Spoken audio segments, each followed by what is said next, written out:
Hey AP World History, I'm Miss Ziegler, the Time Machine teacher, and tonight we are going to talk about Unit 7 of the AP curriculum to get you ready for the amazing review, A Race to a 5.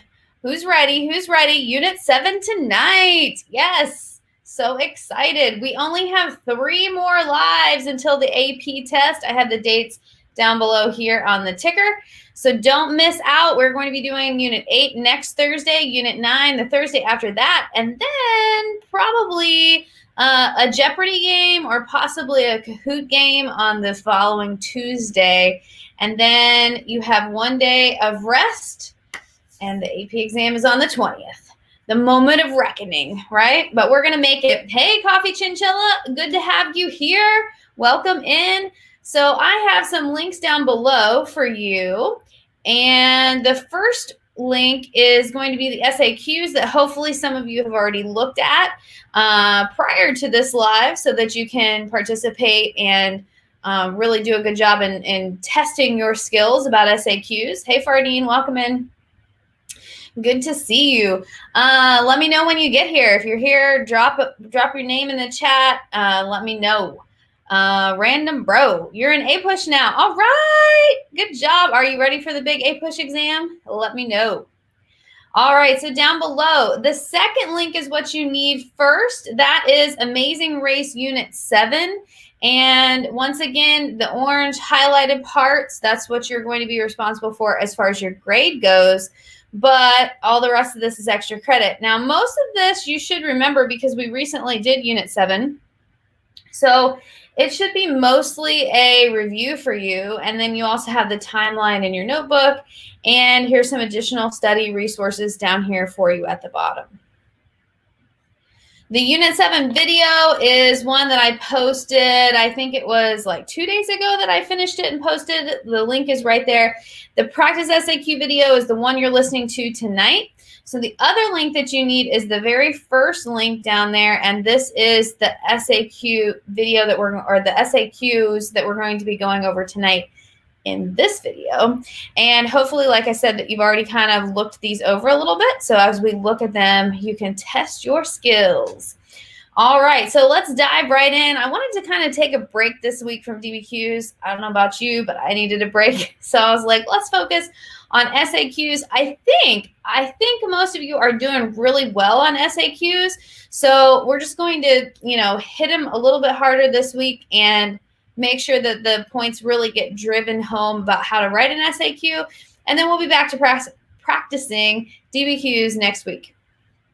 Okay, so let's look at this first SAQ. The first thing that you want to remember, if you have a stimulus with it, you want to make sure and use that stimulus in your answers in some shape or form. You also want to read your questions first so that you know what you're looking for within your stimulus. So letter A says, identify one revolution in the period 1750 to 1900 that has the characteristics described in the passage. So what I would do is I would think, okay, what revolutions occurred during this time? Does anybody have any suggestions about what revolutions they might, even before reading the passage, what revolutions are during that time frame? Any ideas? Drop it in the chat if you think that you have an idea about a revolution that we could possibly talk about. This is even before reading the passage. Obviously, we have to read the passage because we have to make sure that it has those characteristics described in the passage above, but we could narrow down some choices before we even read the passage. All right, Coffee Chinchilla says the French Revolution. Yes, definitely the French Revolution is one of those. We have any other revolutions that happened before 1900? What about Haitian Revolution? Possibly the Latin American. I think all the Latin American ones take place before 1900. The only one that happens after 1900 that we talked about was the Russian Revolution and also the Iranian Revolution. So those would be out because those are after, right? So let's look up here at our source. Tavena, the Russian Revolution happens after 1900. So that one wouldn't work because it's not within that time frame. So it says all revolutions have liberté, égalité, fraternité, and noble slogans inscribed on their banners. All revolutionaries are enthusiasts, zealots. All are utopians with dreams of cheating a new world, of creating a new world in which injustice, corruption, and apathy of the old world are banished forever. They are intolerant of disagreement, incapable of compromise, mesmerized by big, distant goals. Now, already, we could probably answer this question. Which one would you go with based on what we've just talked about? The French Revolution, Haitian Revolution, Latin American Revolution? What do you think? What would you answer this question with?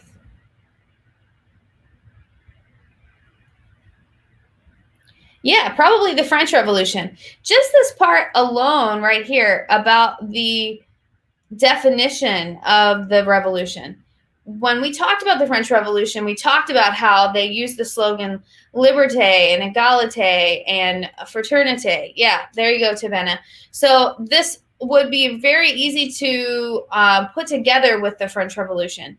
You could probably tie in the Latin American and the Haitian revolutions with this as well, but let's go with the French. So if we were to use this with the French Revolution, what would be your topic sentence? Remember, our prompt is identify one revolution in the period of 1750 to 1900 that has the characteristics described in the passage. What is your topic sentence?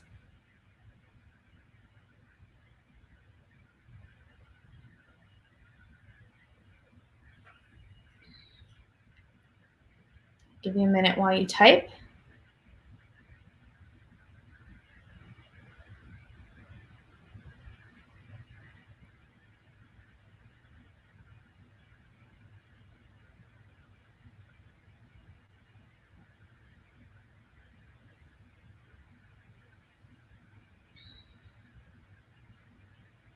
How would you write this in a topic sentence?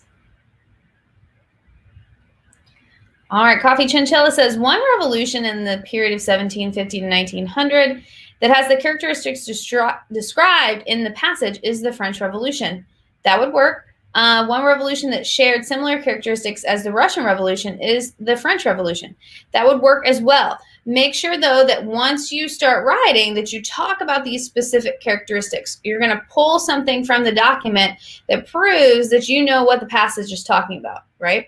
So your next couple of sentences would do just that. You would pull something from that passage, probably that first sentence that we talked about, and you would say something like, all revolutions have these ideas of liberty, equality, brotherhood, which is another word for fraternity, basically what fraternity means, and slogans that are put out there for the public, right? You want to put it in your own words. Make sure that you tie it to the passage so that you would say the passage is talking about how revolutions have these similar characteristics. They are da da da da da. And then you would go into talking about how the French Revolution shares these characteristics. So can you think of any examples that you could put in here about the French Revolution sharing these specific characteristics? That gets a little bit harder, right? Because then you have to kind of start thinking of some examples. You could maybe talk about how they were against the queen and the king because it wasn't equal. Any other things that you can think of?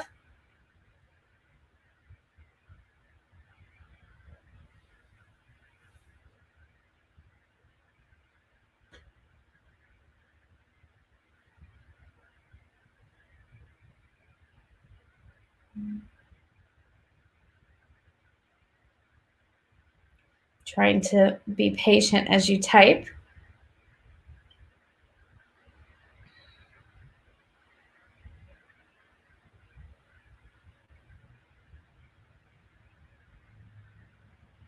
Oh, good. The gap between each class.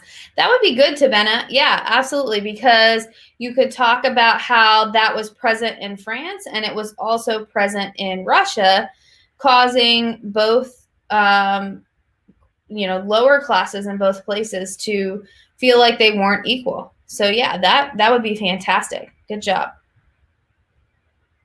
Any other thoughts on that one?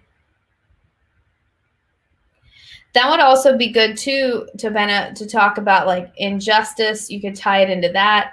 You could tie it into just equality as a whole, liberty as a whole, brotherhood as a whole. You could tie it into all those slogans, really. So that would be awesome. All right, let's go on to letter B. And while we're going over this, you can be typing on this to put in your notebook a little bit later. So make sure you're typing down some of these ideas that we're talking about. You don't necessarily have to put them in sentence form, but just kind of start getting some of these ideas. So the next one, letter B, is explain how one movement in the 20th century supports the author's contention that revolutionaries seek to overcome injustice and corruption. So now we have to start thinking about what's going on in the 20th century that would support the fact that these revolutionaries are trying to overcome injustice and corruption. Lots of examples, right? So what's one that you would maybe write about? I'm going to start jotting down some of these ideas for you here. Actually, I'm going to take a copy of this because I don't want to have to erase it later. So start thinking about ideas of the 20th century. That would be the 1900s. That have been things to overcome injustice and corruption. What are some things that you're thinking?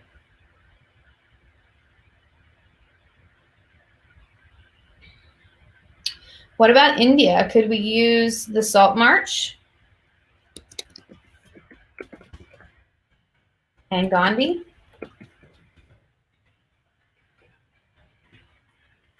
For sure. You could definitely talk about that one.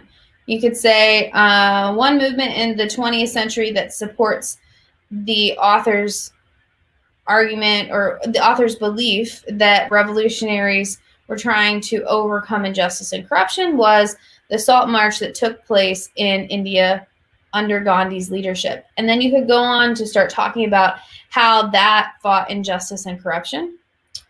Marxism, maybe, Tobena, like, are you talking about in Russia? Because if you're talking about in Russia, I don't think that would work because this is about the Russian Revolution. So you have to kind of like make it different. If you're talking about maybe Marxism in China, did that overcome injustice or corruption? It's got to be something that you can argue their goal was to overcome injustice and corruption. Coffee Chinchilla says the movement in Russia to get rid of the Tsar, who was considered to be corrupt.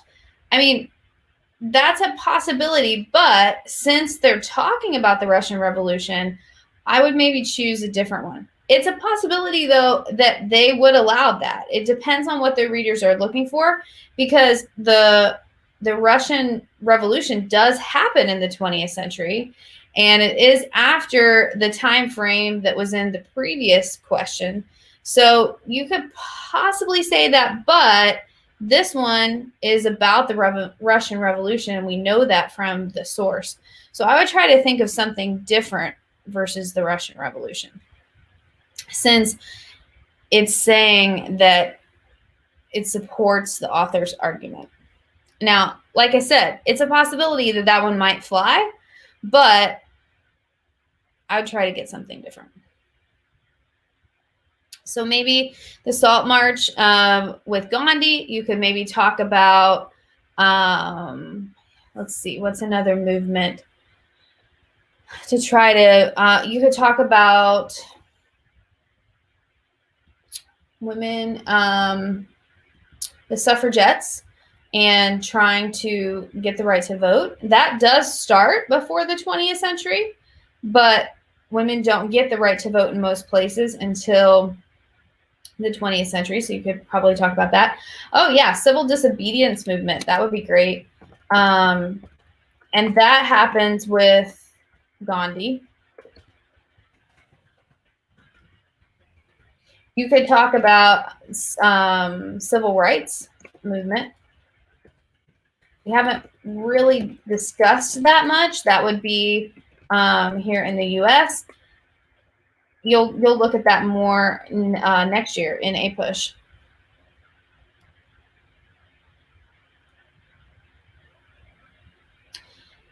You could talk about apartheid and Nelson Mandela.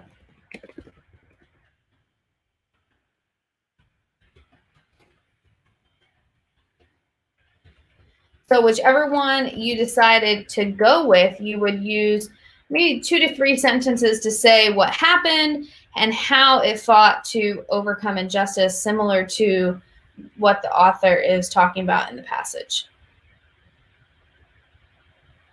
Non-cooperation movement in India as well. Yep.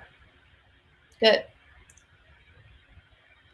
Okay, then the next one says, explain how a global conflict in the 20th century contributed to the success of a revolutionary movement. So this one doesn't ask you to tie it to the document, so you don't necessarily have to, but you need to figure out a global conflict and how it contributes to a revolutionary movement. Let's say that you talked about the Salt March and the civil disobedience movement in letter B. You can't double dip, so don't talk about the same thing. That would have been a good one, though, to talk about, because you could talk about how World War I leads to the Salt March and resistance from the Indian National Congress, but you don't want to get too close with your other answers. Akash, hey Akash, says World War II led to many African colonies gaining independence. That's true, so that could work. Make sure that you are specific, though. Which one are you going to talk about? And you have to be specific with the details about that one, right? So this one would probably be a good one that you could talk about South Africa and, well, no, I don't know that you could talk about that in direct result of World War II. Can you think of any specific African colonies? What would you say specifically?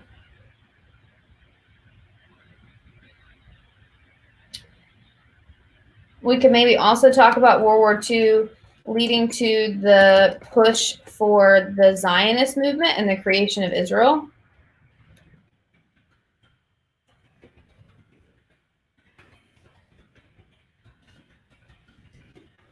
The Zionist movement would be pretty revolutionary because they were going to have to move the Palestinians out. Back to yours, Akash, though, can you think of any specifics on that one? Because that one would work too.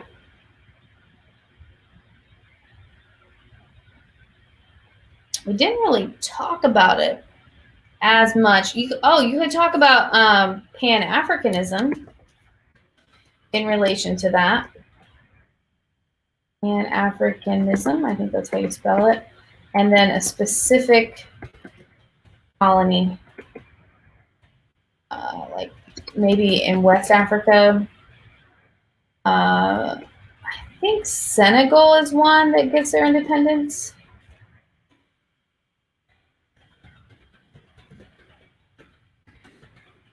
I'm trying to think of the one. Hold on. Let me look in the book real quick.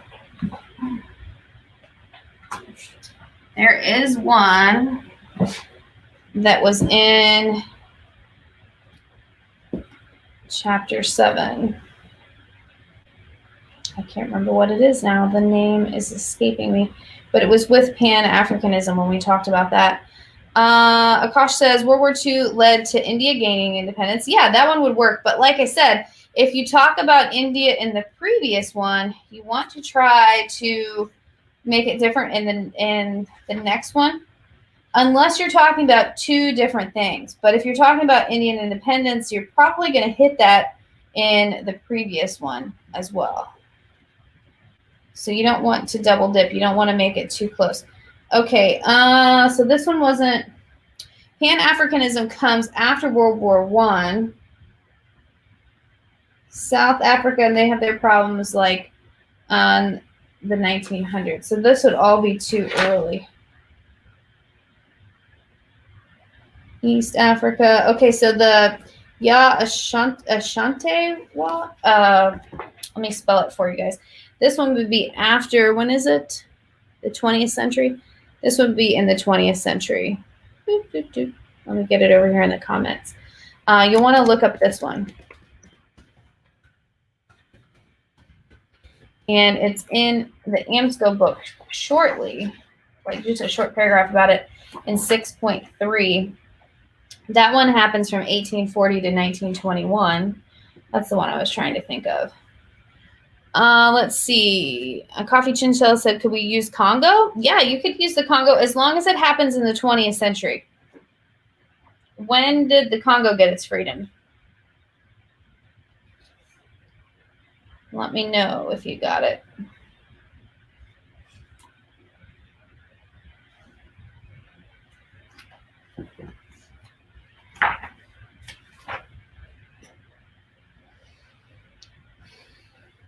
I'm going to put that on here too. Yeah, that would work then.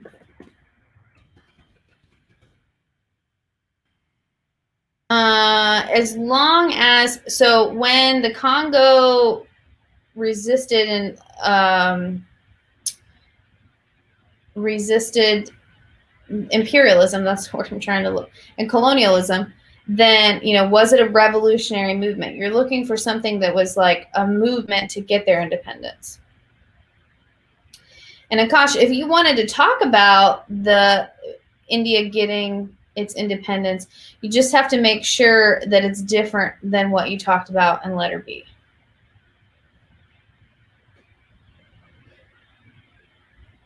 All right, let's go on to the second one and look at that one.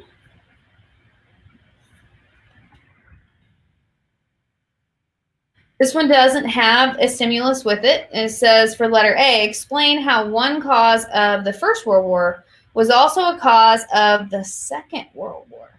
So for our First World War, we have the main causes, right? Militarism, alliances, imperialism, nationalism. Were any of those causes also a cause of the Second World War? Let me know what you think.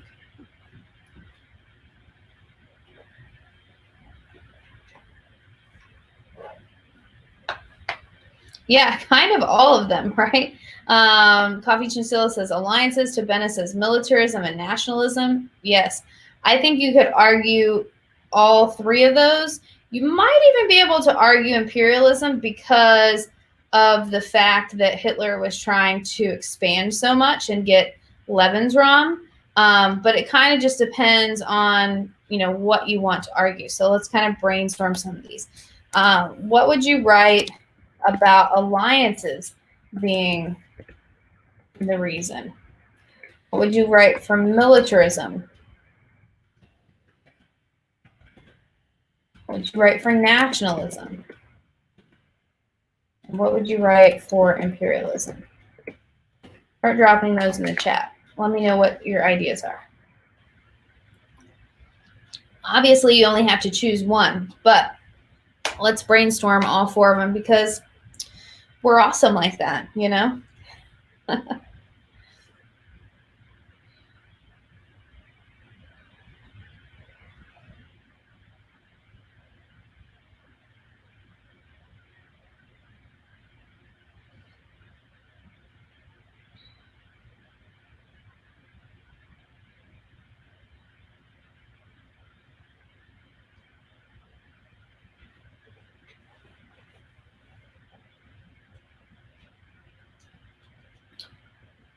All right, waiting for you guys to type here.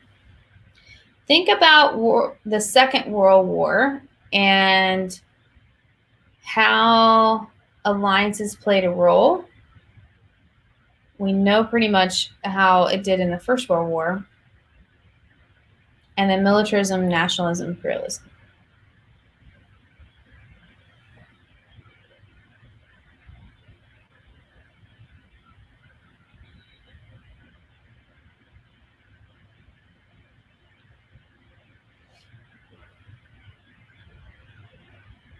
Give me about another 30 seconds.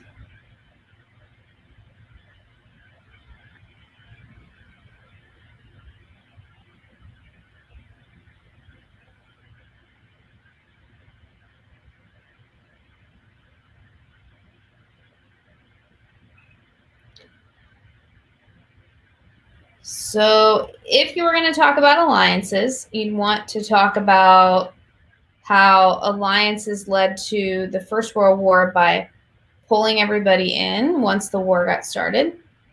And it happened similarly in the Second World War. So this one, you're going to have that language in there to show that you're kind of comparing them, right? Coffee Chinchilla says, in World War I, the secret alliances made the war global. In World War II, the alliances between the Axis power led to the war. Yeah, very good. Specifically, Hitler and Poland, right? Because remember when Hitler was going to attack Poland, the European forces didn't like that. They didn't want him to do that. And they promised that they would ally with Poland and protect them. And that's what kind of starts World War II. So I love how she tied this in here. So let me put that up here. I'm going to get it on here. Well, you guys can see it on the screen. I guess I don't have to type it. So in World War I, the secret alliances made the war global. In World War II, the alliances between the Axis power led to war. I would add on a little bit about Poland and talk about how because Hitler invades Poland and they're allied with the British and the French, I believe it was the British and the French, then that drew the British and the French into the war. You could even say the Axis powers and the Allies, because the Allies would have been on the side of Poland.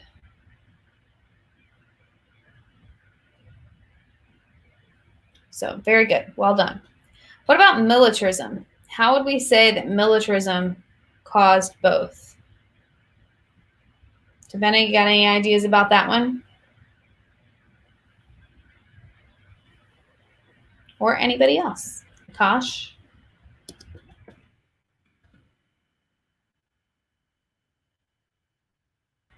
And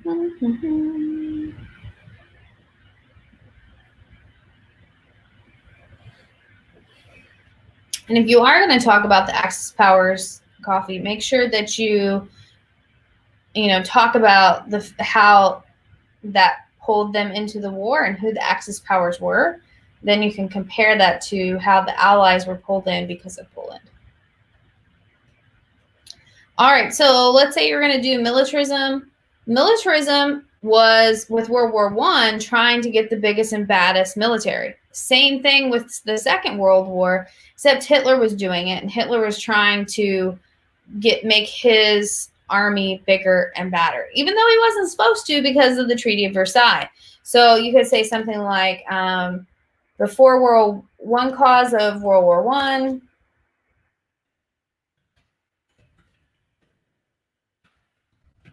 was militarism, because the world was trying to amass weapons or something like that. And in World War II, Hitler was trying to build a bigger army.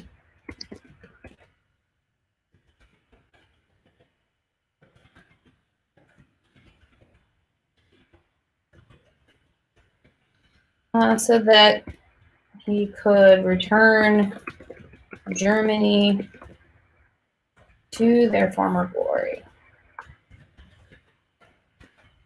And then you could add in a little bit about how, he wasn't supposed to do this per the Treaty of Versailles, but he did it anyway.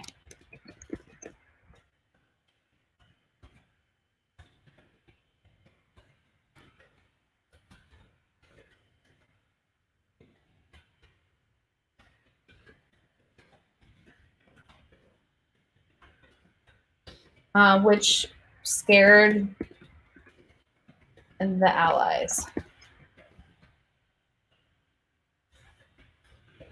Because then he becomes more of a threat.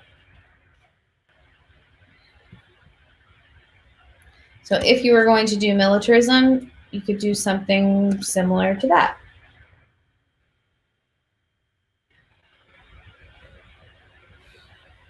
If you were going to do nationalism, you could talk about how nationalism pulls people into the First World War because they want their country to be the best.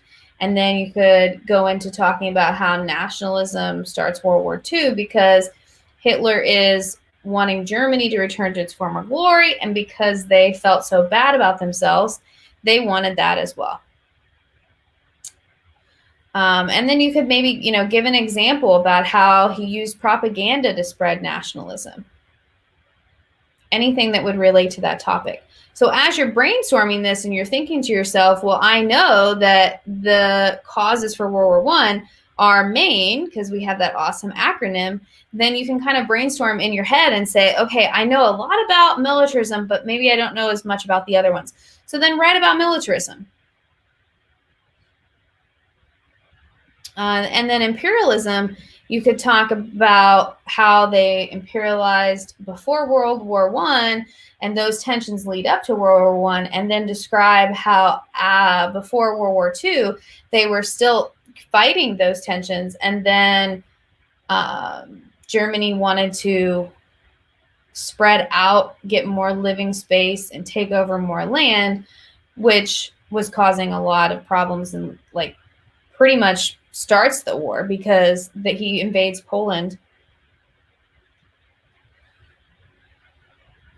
So if I were to write this, I think the alliance one is really strong. I think militarism wouldn't be too bad.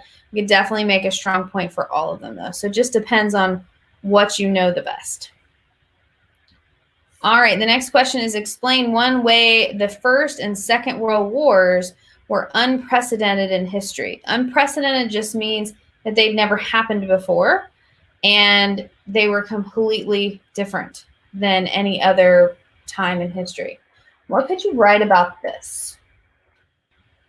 What could your main topic be? Why was World War I and World War II unprecedented events?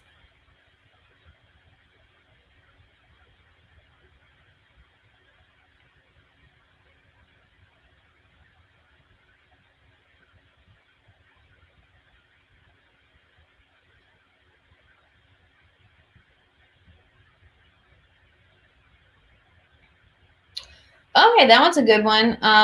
Let's see. Tavena says both the World Wars were known as lightning wars. I think you're talking about Blitzkrieg, right? So Blitzkrieg was a strategy that was used in World War II to kind of get in and take over areas. I don't know that it was used so much in World War I. But you're on the right track. Keep thinking about what makes them able to use the strategy of Blitzkrieg. What do they have in both wars that they didn't have previously to World War I? Coffee Chinchilla says the entire world was involved in the war. Yeah, so that could be one that you could argue, and you could talk about how the imperialized nations are fighting for whichever country imperialized them.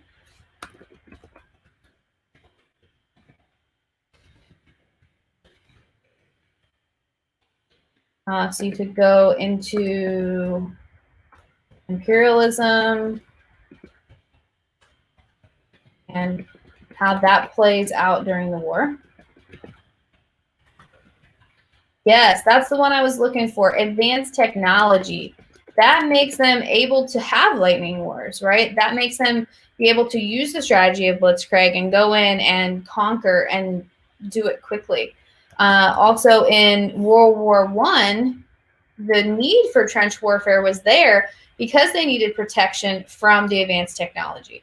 So I would think this one would probably be easier to argue. You could say one way the First and Second World Wars were unprecedented events in history was the use of advanced technology during the wars. And then you could go into explaining that. You could say, like, for example, poison gas So poison. It's been a long day, y'all. Poison gas. What were some other ones? Machine guns, tanks and airplanes were used, making both wars deadly.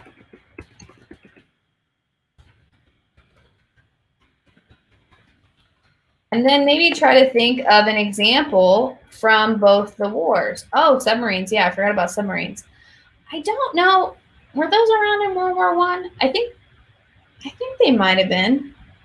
I think so. I'm not sure if they were. They obviously weren't as advanced as they were in World War I, but I think they were. I mean, in World War II. I think they were around during World War I. I'm gonna Google that real quick because I don't know. Were submarines used in World War I? It's like Google is listening to us. Yes, they did. They were in World War I. So you're right. U-boats, they were known as. Okay. Well, that makes sense because a U-boat was what bombed the Lusitania, and that's one of our causes for the U.S. getting into the war. So, yeah, duh. And flamethrowers, yeah. Omega Wolf Omega. Yes, flamethrowers. So you could throw that in there and then maybe throw in an example of an example from World War I and an example from World War II to kind of like beef this up. So you could say like during World War I, the weapons were so deadly that they needed to fight in the trenches.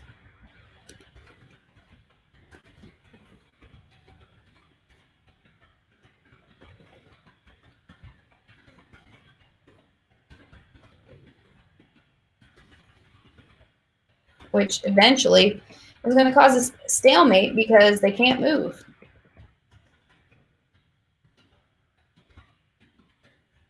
And then you do a example from World War II. They used advanced technology to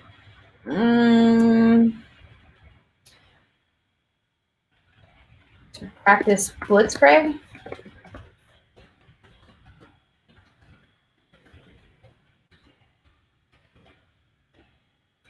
A lightning. And conquer areas faster.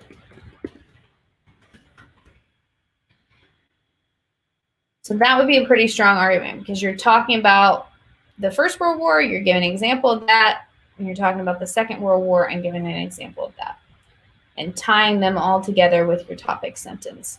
Yes, you could talk about atomic bombs. Sure.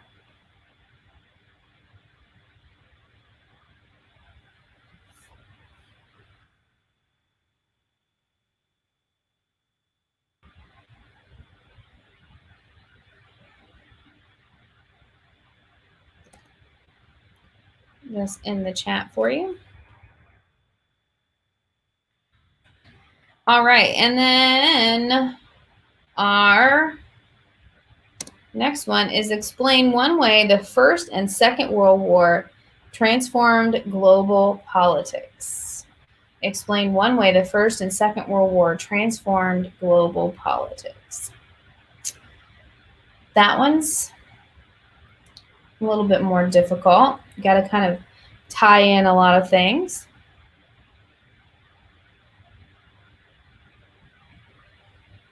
What do you think?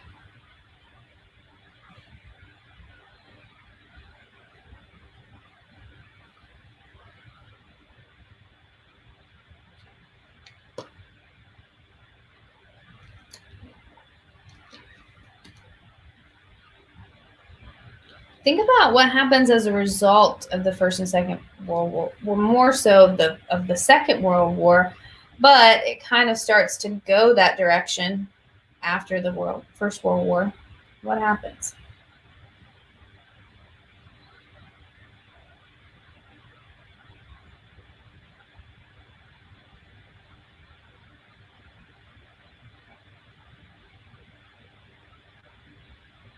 It definitely influenced foreign relations. It starts to kind of group nations into categories politically. What categories does it kind of group them into?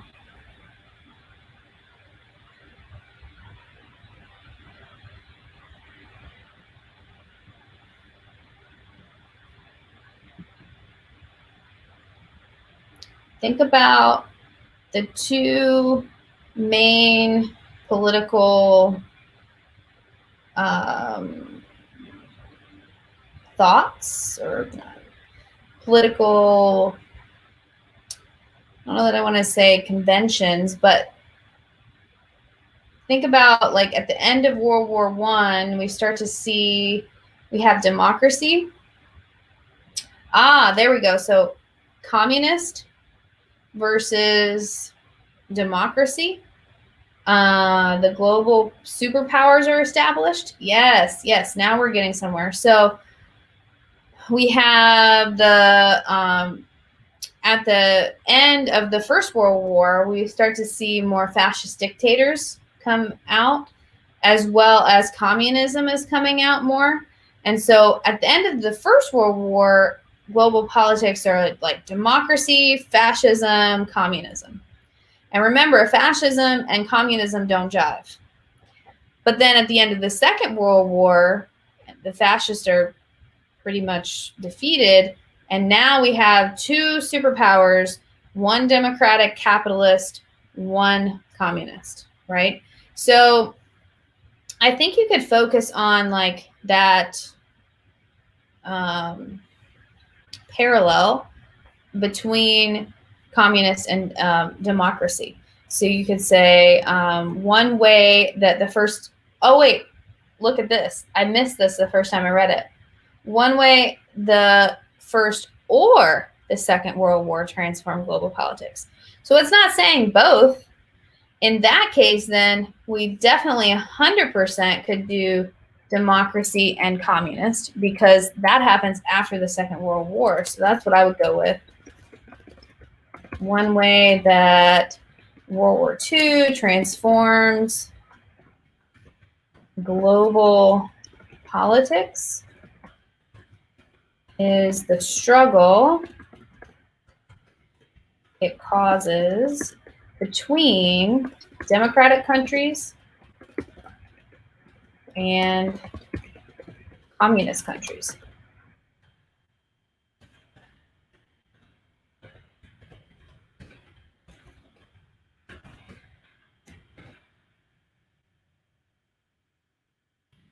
Then, Wolf, you could go into talking about how after the war, the superpowers are established.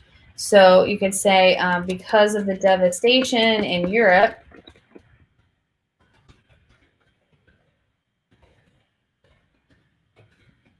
after World War II,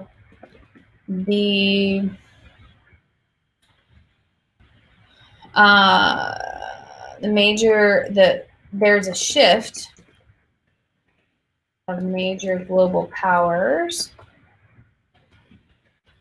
politically, because we got to tie it in with our prompt, and that the U.S.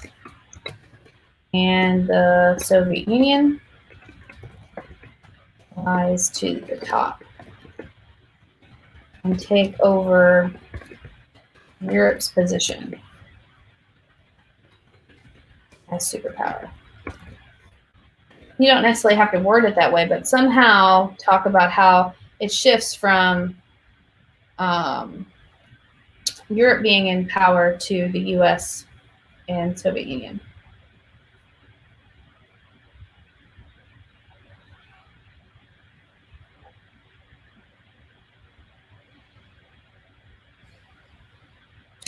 And then tie it up by saying this will eventually lead to the Cold War.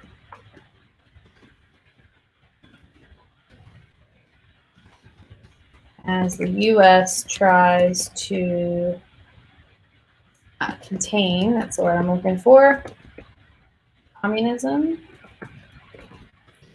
and the Soviet Union tries to spread it.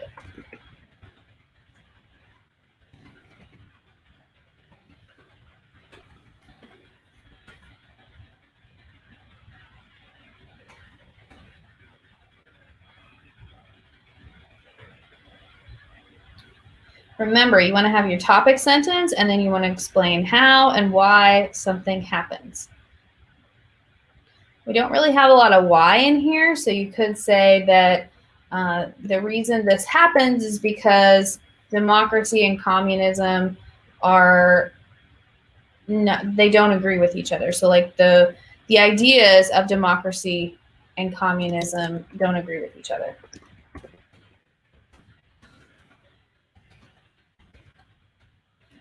The ideas of democracy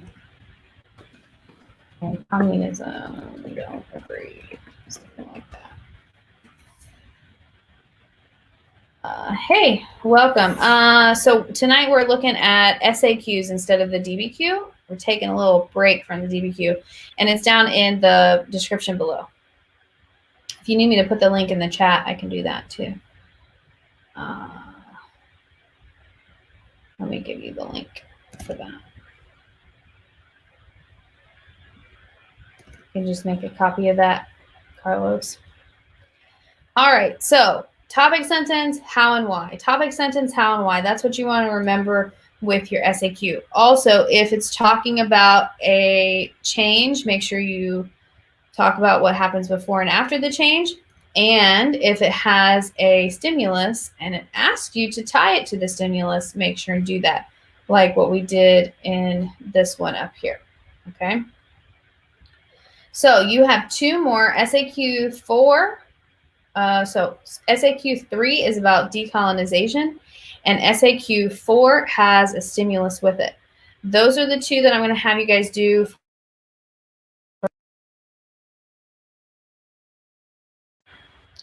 Those are the two that I'm going to have you guys do for home. My microphone, I don't know why it does that. I've yet to figure that out. If anybody has any ideas, let me know. I'm using StreamYard, and sometimes the microphone just mutes itself. I don't know why. Anyway, 3 and 4 are your homework. And when I collect your amazing race, I'll give you some feedback on those. Okay? Does anybody have any questions about SAQs?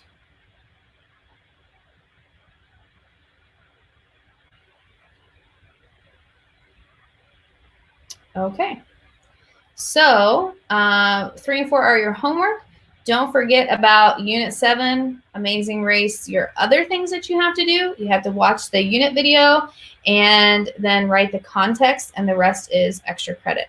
That will be due not this week, but the following week. Next week, we will be working on Amazing Race because we have testing going on for STAR tests. So we will have lots of time next week to work on this, and you can get caught up if you need to. But those of you who have been staying caught up, you're going to be really thankful. It will pay off. Keep in mind, we have 3 more lives before the big exam day, so keep working hard. The end is near. I can see the light at the end of the tunnel. All right, guys, have a great night, and I will see you tomorrow if you are in my A-Day, and if not, I'll see you on Monday. Have a great weekend if I don't see you tomorrow, and I will talk to you next week.